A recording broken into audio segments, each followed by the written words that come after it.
शेतकरी बंधूंनो, आले आणि हळद या पिकांमध्ये सर्वात जास्त प्रमाणात नुकसान करणारी कोणती समस्या येत असेल तर ती म्हणजे कंदसड किंवा कूज। हा रोग आला की संपूर्ण पीक जागी जाण्याची शक्यता असते। महाराष्ट्रात अनेक ठिकाणी एप्रिल मे महिन्यात बऱ्यापैकी हळद आणि आले पिकाची लागवड झालेली पाहायला मिळते आणि साधारण पिकाच्या वाढीच्या अवस्थेमध्ये आणि कंद वाढीच्या अवस्थेत पाऊस जास्त प्रमाणात झाला तर सर्वात जास्त प्रमाणात पीक कुजायला किंवा सडायला सुरुवात होते। बऱ्याच वेळा सड झाल्याची सुरुवातीची लक्षणे समजून न आल्याने पीक हातातून देखील जातं।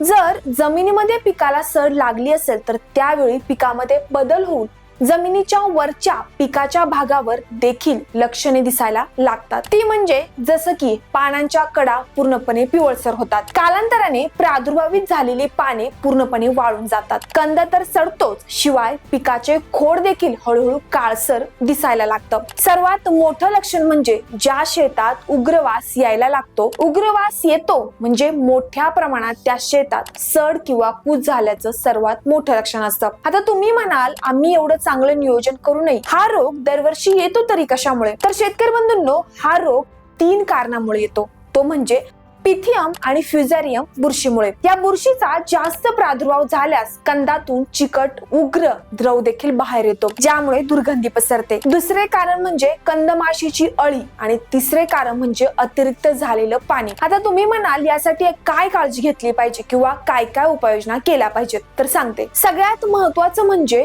हळद पीक उत्पादकांना दरवर्षी सड किंवा कूज समस्या पाहायला मिळते, तर त्यासाठीच पिकाचे नियोजन करत असताना सुरुवातीलाच कंद लागवडी अगोदर बेने प्रक्रिया करणं अत्यंत गरजेचं आहे। जमिनीचा प्रकार पाहून पिकामध्ये पाण्याचे नियोजन करणं गरजेचं आहे किंवा जास्त पाऊस झाल्यास देखील बांध फोडून पाणी काढून देण्याची व्यवस्था शेतात करून ठेवणं अत्यंत महत्त्वाचं आहे। पिकामध्ये प्रत्येकी 2 दिवसानंतर पाहणी आवश्यक आहे। एखाद्या ठिकाणी पिकावर पिवळसरपणा दिसत असेल तर त्या ठिकाणी माती बाजूला सारून कंद तपासून पाहायचा आहे। हे तर झालं फक्त प्राथमिक व्यवस्थापन, परंतु या रोगासाठी आपल्याला एक ड्रीपद्वारे किंवा एक आळवणीचे नियोजन देखील करणं गरजेचं आहे।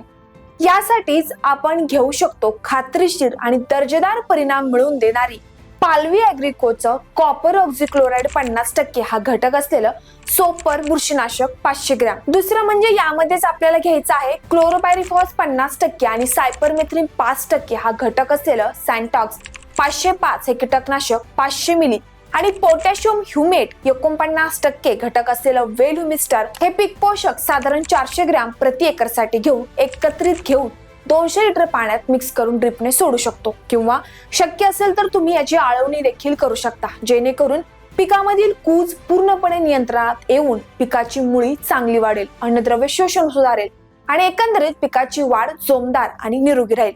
तर शेतकरी बंधूंनो, तुम्हाला अशीच समस्या येत असेल तर नक्कीच हे प्रॉडक्ट तुम्ही वापरू शकता। ऑर्डरसाठी खाली दिलेल्या नंबरवर संपर्क करू शकता आणि अशाच महत्त्वाच्या व्हिडिओसाठी आपल्या चॅनलला सबस्क्राईब करायला नक्कीच विसरू नका। सोबतच हा अत्यंत महत्त्वपूर्ण व्हिडिओ असून बाकी आपल्या शेतकरी बंधूंना देखील पाठवायला विसरू नका। धन्यवाद।